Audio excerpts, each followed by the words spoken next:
What's up? What's going on, man? Everybody having a good day? So today we got a video. We got Nick D, an independent artist. He's gonna be breaking down the top 7 independent artist revenue streams that he goes with. So yeah, let's check it out. Alright, let's talk about revenue streams. Yes, sir. Backwards for the lighting. Anywho, in this video we're going to talk about revenue streams. My personal revenue streams as a full-time independent music artist. My revenue streams personally are probably much different than some other artists. I don't care to do certain things that could make me more money, and I also don't prioritize certain things where there could be also more money. I'm just chilling. You know, I'm going to talk about those other revenue streams as well. Such a bad idea to eat that Starburst. Hold on.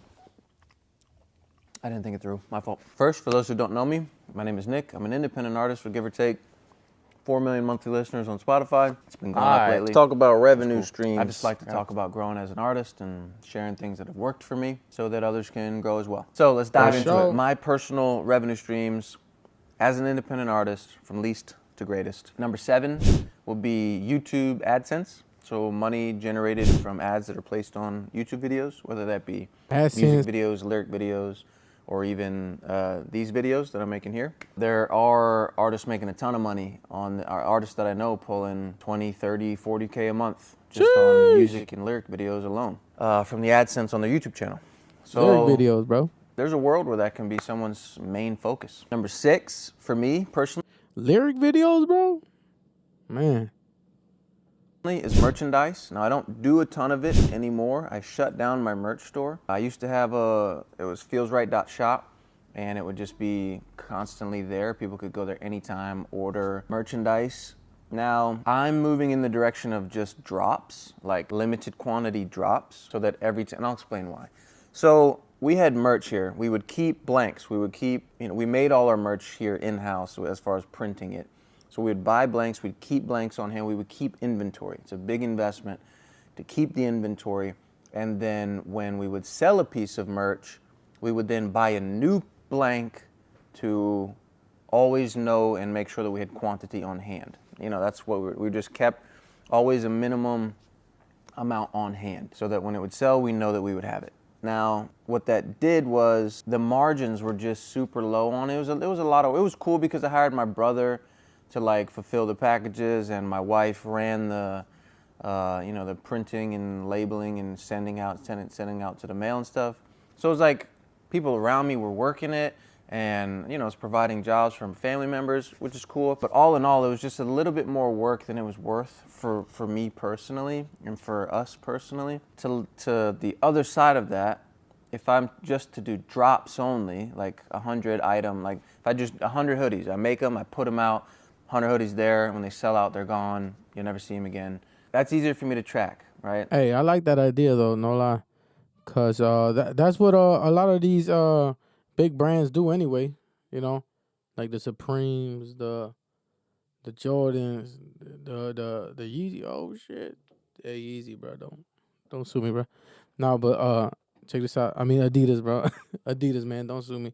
No, but the Yeezys, bro, like all these type of big brands, they tend to have like this limited quantity. Like, oh, you either gonna get early access or you finna get it now. Early access, get it now, or it's gone. Hey, once it's gone, it's gone. It kind of it creates that I want that shit because it's only one of them. Like it just creates that. And if you got it, you got it. You just, oh man, you couldn't. Not like in a bro, you couldn't get that shit. More like man, I got it. Oh, you got it too, bro. You know what I mean? It's only such of a limited, and it makes the loyal customer kind of be like, oh yeah, bro, I was able to cop that shit. You know what I mean? But let's keep it going. So if I spend $15 per each blank hoodie, I'm just making up numbers here, and buy 100 of them, it's $1,500 in blank hoodies, and then whatever, get them printed, get them out the door. Let's say I get them out the door, cost to me, $25. Now they're out the door, each hoodie. Random numbers, right? And I sell the hoodies for $50. Okay, that means I make $25 per hoodie for 100 hoodies. It's $2,500. It's just like a clear line profit margin that I can understand and see.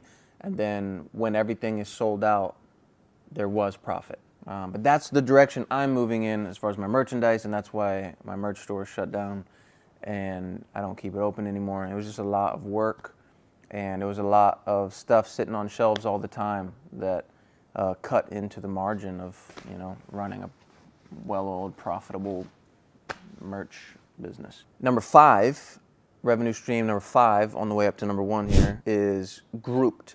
Grouped is like a Patreon alternative, but it's really designed and built by and for artists. Now, on Grouped, you can have a paywall side of things. You can also have a free tier. I have both. I have a free tier and a paywall side. I have almost 12,000 people in there in general, whether it be free or paid. On my personal Grouped, I do a song every week, an unreleased song every week on Mondays. I do a vlog or other type of video on Wednesdays, and I do giveaways on Friday. There's many other ways you can run yours if you choose to do something like this. I know people personally, like there's a dude, Mike, an artist, Mike. He makes the same or more off of his subscribers on his Grouped page that he does with his streaming. So right now he's got... Man, bro, you gotta go straight to the consumer. The same, the loyal customers, man. I'm not saying there's nothing wrong. I mean, there's something wrong with streaming, but you know what I'm saying? Why couldn't you just get that? Why can't I just get it from the customer, man? Cut the middleman out. You know what I mean? Even if they bought it, like I was thinking, like even if they bought it for like 50 cents, bro. Any support is any support, but even if they bought it for 50 cents, you still making more than a streamer. I mean, than a stream. Oh, my bad. Like I was thinking, man. I was thinking, man. Like, cause anyway, even if they like bought it for like 50 cents, 75 cents, they're still getting more than a stream. What is a stream? 0.0000 something, goddamn. You know what I mean? Still making more than a stream. So why not go straight to the consumer, bro? However you want to set it up. Hey, ain't nothing wrong. There ain't nothing wrong with that, man. Let's cut the streaming out. Or maybe not cut it out. Let's not even cut the streaming out. That's just another source of income. So keep the stream, but sell it direct to consumer too. Let's get the bread. Maybe 4 million monthly listeners if you combine Apple Music, YouTube, Spotify, whatever. And he has almost 10,000 people signed up for his group at $9 a month. So he makes the same or more, just varies, right? It fluctuates, off of 10,000 people as he does as the 4 million monthly listeners. And I think what artists can take away from this is that if you just nourish and feed the fans who already care, like the people who already rock with you, if you take really in-depth care of them, then you don't need to always be chasing virality and growth and more listeners and blah, blah, blah. That you can build a place, a community of people who care about you already and want to support you financially, and they want that option and that access to things that other people don't get. Now, obviously, not everyone's going to join and just start making 6 figures a month. I just mean like an extra $1,000 a month. You get 100 people signed up at $9 a month. That's $900 a month. You get 200 people signed up at $5 a month. That's $1,000 a month. And I think that that's not overly ambitious of an ask for a lot of artists. Now, obviously, it's slow and steady growth. I'm just throwing out examples, right? You know that's what I do. I just think and I just throw out words, and hopefully they make sense and hopefully they're helpful. I see Grouped like the future. It's like almost like owning your own streaming service. It's not only great for that, it's great for like collecting data. Like when people sign up, Hey, I'm not gonna lie. That's why I kind of went with starting my own soccer. Damn, boy, I'm about to say soccer team. Nah, but yeah, hey, that's the reason I kind of went with I went with a Shopify store. I want to be able to sell my digitals in the Shopify store, and I wanted to open up the Shopify store, put my digital assets in there, and put a pay what you want method, so people basically could get paid what they want for it. If I wanted to add like a little threshold, like you can pay as low as 50 cents. Like, all right, 50 cents is the lowest, 75 cents. Then you could pay the lowest. You could pay the lowest, or you could give me $1, $2. You know what I mean? Hey, any support is good support to me. I'll take whatever. Appreciate you. So yeah, that's what I wanted to explain myself on this situation where he's saying. So Group.com, I'm guessing, is the same. It's almost like your site. I mean, he could have sold it on his own website. I'm pretty sure he could and he would. But I mean, you went with group.com. Maybe I'll check it out, peep it out. But yeah, skills.com. I mean, damn, skills.art. So yeah.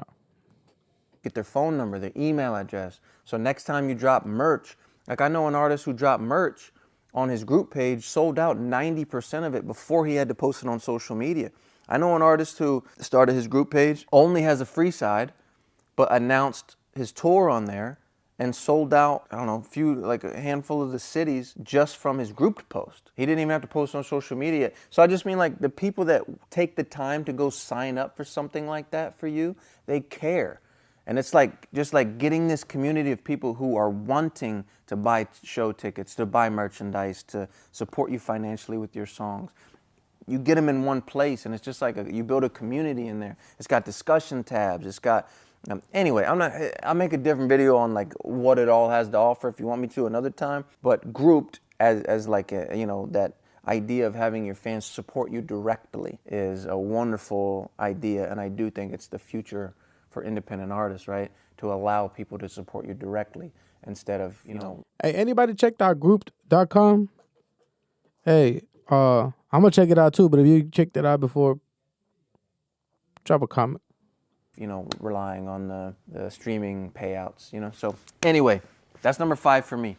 Number 4 for me is my book. The book that I wrote on my, you know, my journey and my path and my advice on how to make a living making music. A lot of you guys have already supported that book, so thank you so much. It's an amazing feeling, truly is, to put something out in the world that you believe is valuable. I believe that that book is value-packed and that no one has a book like it. To see the response to people who read it echo those same sentiments is amazing, because, you know, you put a lot of time into something, you put a lot of effort into something, and then you just kind of throw it out into the world. You never know what to expect. So it's humbling. I'm grateful, and thank you for all the support. The book kind of like outlines my thoughts and my advice on how to kind of move and operate in the climate of the music industry today, and just like how I was able to go from 0 monthly listeners to, you know, at one point over 5 million. And right now I'm at 4.6 million at the time of making this video. It's always fluctuating. It's exactly what I did. I'm not hiding anything in it. It's like, truly, this is what I did. This is how I did it. Anyway, so thank you for the support on the book. Now, moving on to revenue stream number 4. Oops, sorry. Revenue stream number 3 is the Freddie Show, the podcast. Now it's more of a show, but it was a podcast at the beginning. I ain't gonna lie, bro, too, man. I wanted to start not a podcast, but kind of like a little show where, like, you know what I mean? We are all into something, right? So, like, all right, I'm pretty sure, I mean, there's hella people that love books. People love books, right? So I wanted to start like I'm not sure. The easiest way, for the lack of words, is like, I would have been like a book review type of thing. Where like I'll read a book or whatever, and I give my thoughts on it. My bad. So yeah, like I want to do like reviews where like I read a book or a chapter whatsoever and give my thoughts on it. Not really a podcast, but I don't know, cause I think like to do a podcast. Hey, correct me if I'm wrong, but I feel like to do a podcast, you kind of need like a co-host, and if not a co-host, you need like continuous type of people that you want to interview and things like that. So like you need continuous people that you want to interview. You need a co-host, somebody that, you know, to help you out. But hey, maybe we could get it rocking, man. Somebody, let's lock in on something, man. Let's talk about business, creativity, mental health, whatever arts that the person's in. This, you know, shit, we can start whatever, but yeah. The cakes, that is probably currently my revenue stream number 3. The book, actually, well, I'm gonna switch 3 and 4. Freddie Show technically number 4, book technically number 3. Anyway, so the Freddie Show podcast with my buddy. That's another one of my revenue streams where there's some brand deals involved in it. There is revenue from getting views on TikTok, like TikTok will pay us directly. There's gifts people give us when we go live on TikTok and people donate. That's one of my revenue streams. And I believe that other artists should lean into this. You know, if they have something else that they're interested in, passionate about, a hobby, whatever, that you can create another thing alongside of you. It's just like an extension of you. It's an extension of your personal brand, and you can build these things side by side, and they kind of feed into each other. Like when I post stuff on my music page, I often get comments like, "Is this the same dude playing those games on the other channel? Is this the dude from the podcast? Is it whatever?" It just goes to show like there's. Oh, bro, I'm not gonna lie to y'all, bro. But I was playing. Anybody play the Spider-Man game, PS5? You know, Spider-Man, the new Spider-Man that just dropped, bro. Easily one of the best games that came out so far. So, anybody want to debate? Give me a better game than Spider-Man. Graphics, action. You know, bro, you get to swing around the city everywhere, man. Open city with Spider-Man, bro. Easy, best game out for PS5 so far. Except we're waiting for GTA. So many people out there that are finding you in different ways, and then they see me on the podcast, and they see me sing my song. They connect those dots, and now they're a fan of my music too. You don't have to just be an artist if you're like, I don't know. It's just a thought. It's just a thought. I don't know, man. I believe that the Freddie Show had a big impact, and it was like a big outlier in my career, and I go more in depth in that in my book as well. Now, moving on. Revenue stream number 2 is publishing royalties. There's 2 sides of royalties as far as making money with your music. One is publishing, one is mechanical. Now, mechanical royalties are like streaming and song sales and other stuff like that. Publishing royalties are like radio, internet radio, sync licensing stuff, or if your song gets placed in a TV show or blah, blah, blah. That kind of all leans on the pub side. I'm not going to get super detailed about what these each mean, but publishing is my number 2 revenue stream. And then my number 1 revenue stream by far is streaming. Just streaming royalties, Spotify, Apple Music, whatever. That's my number 1 by far revenue stream. And a lot of people say, there's no money in streaming. They don't pay us enough. It's only 0.0035 cents per stream, that stuff. And yes, it's low. It doesn't seem like a lot. But if you get enough people listening, it can add up. It can be very, very lucrative. I think that's, I was going to talk about, Hey, all right. So, yeah. Bro, I don't feel like streaming is a bad thing. I think it's great because, they built something so artists can earn from, basically from just making your music, right? But the pay is low, crazy low. So why not just support the art where it came from? Just support the artist by himself. Why do we got to go to Spotify to support? I mean, look, ain't nothing wrong with any support. Any support is good. For sure.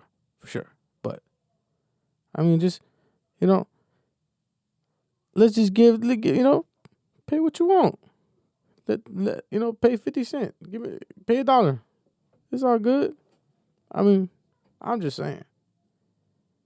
Because at the end of the day, that money going to the stream service mostly. Not really to the artists you really like to listen to. Some of it is, but it's going to take a long time. That $1 you can support that artist with is the same as what? How many streams? Talk about other revenue. Let me see. Let's see. Let's look it up.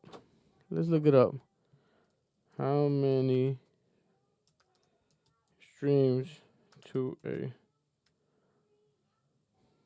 $1?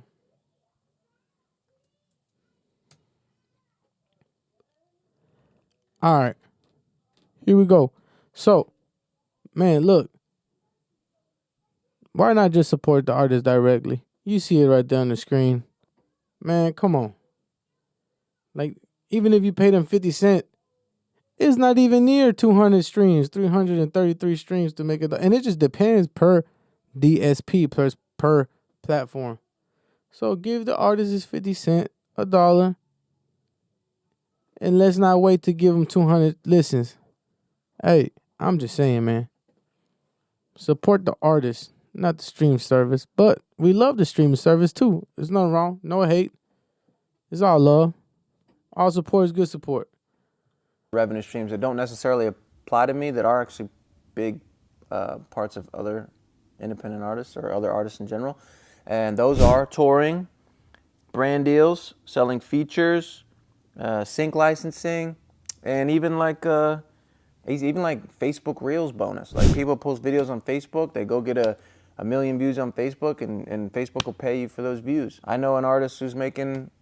If you're a web designer, bro, I'm tired of these ads, man. Features you gotta know, bro. Hey, somebody get YouTube Premium. Somebody get YouTube Premium. Reels. Tour obviously can be lucrative if you do it right, but there's a reason often why people call it volunteering, and that's because you don't make a ton of money when you tour, and you kind of have to rely on selling merchandise and meet and greets and other things like that to like make sure that you make profit. Hey, I'm not gonna lie. Have you guys seen that post by James Blake? He's saying, I'm gonna put it up on the screen, by the way.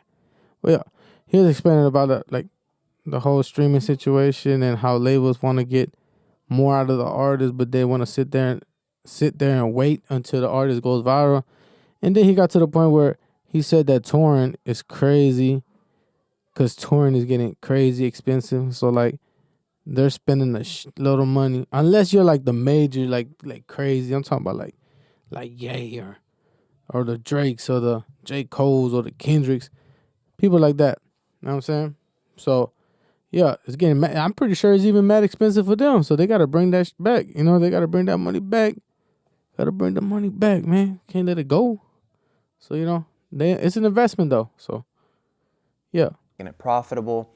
There are artists who run very profitable tours. I'm not saying that. I'm just saying a lot of people tour and they call it volunteering because there's not a lot of money in it unless you're doing the other things alongside. Brand deals. There's a lot of money in brand deals. I personally just don't look into them much. I don't care to. It would have to be brands that I really like and trust and would use on a daily basis. And like, I'm not gonna just take a bunch of brand deals of people or companies that I don't believe in just for $1 and share it with people who trust my opinion. The Freddie Show, we've done some brand deals with stuff that we actually like.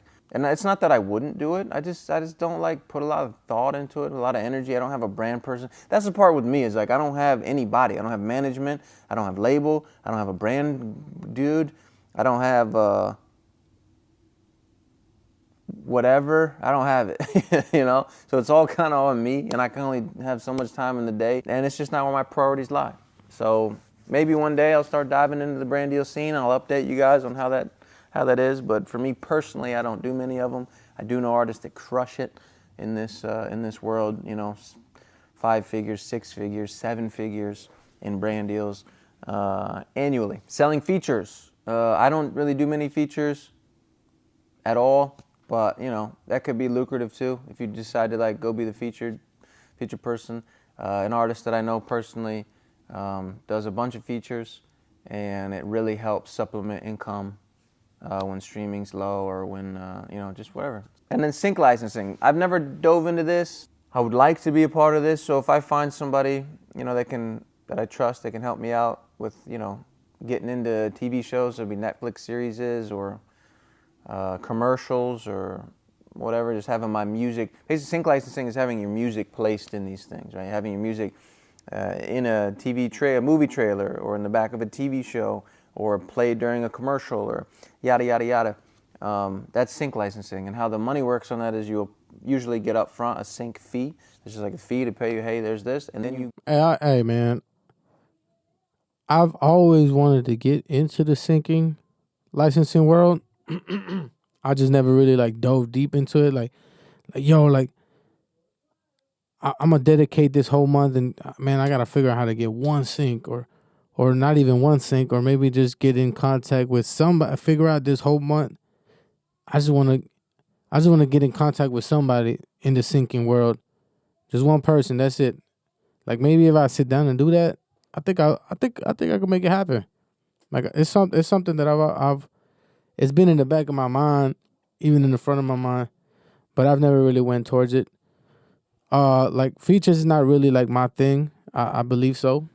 Probably more like production, but I mean, who knows, man? At the end of the day, who knows? It's all it just all depends, cause like we gotta have multiple sources of income. So yeah. And then you get royalties moving forward for however many times that your song is aired. Blah, blah, blah. I'm not going to like dive too deep into the details of all these things. These are just revenue streams that I have personally, and then that I also know other artists that are doing them. But that's pretty much it for this video. If you like these kind of videos, subscribe if you're new. And yeah, cheers. Hey, shout out to yes sir, man. Shout out to Nick D, man. For real, for real. I always listen and watch his content and what he got to say. I believe that a lot of the thing he says kind of resonates where I want to go. So that's, I mean, and it could depend the person, you know what I'm saying? We're all different, of course. So like speaking for myself, I feel like the advice that he gives, the guidance, I believe is somewhere between the lines of what I really want to go with this music thing. So, hey, shout out to Nick D, man. Appreciate you guys. Hopefully you guys enjoyed the video. Make sure you subscribe to his channel. Check out his music. Support his book. Do your thing. And don't forget to check out my channel. Subscribe to my channel also. And check out my website at skills.art. Let's go.